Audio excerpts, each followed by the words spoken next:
আসসালামু আলাইকুম প্রিয় দর্শক, আপনারা কেমন আছেন? আশা করি খুব ভালো আছেন। আজকে আপনাকে দেখাবো যে ব্রিজের দুই সাইডে যে রিলিং হয়, রিলিং দেওয়া যায়, রিলিংটা কী জন্য দেওয়া যায়, কী কামের জন্য, আজকে হেঁটে আপনাকে বুঝামু বা দেখামু।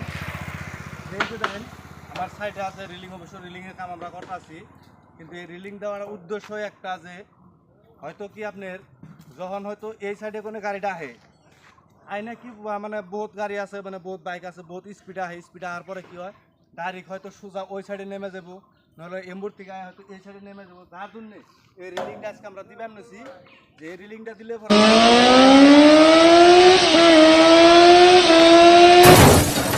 গাড়ির ক্ষতি হলো, জানটা বাঁচবো আর কি। ধরেন এই যে আমরা দল সাইডে মারতে আসি, হয়তো আজকে আমাকে এই সাইড ক্লিয়ার হবো। আর এই যে আমরা মশলা বানাইতেছি, প্লাস যেটা খোড়া আছে, খোড়ার ঘুরে ঘুরে আমরা মশলা দিয়ে আটকে দেবো। এটাই জানি হয়তো ভাঙ্গা ভাগ দিয়ে যাবেন না পারে, যার জন্য আমরা যে মশলা বানাইতেছি মশলাটা আটকে দেবো। তো আপনারা দেখতে থাকেন, আরও দেখাবো আর বস্তুগুলো কীভাবে আমরা মানে ফিটিং করি, কীভাবে আনি, কোন কোন জায়গায় থেকে আনি, অন্য বলতে দেবো। আমার ভিডিওতে আপনারা হয়তো লাইক, শেয়ার, কমেন্ট করবেন, ফলো করবেন, সাবস্ক্রাইব করবেন।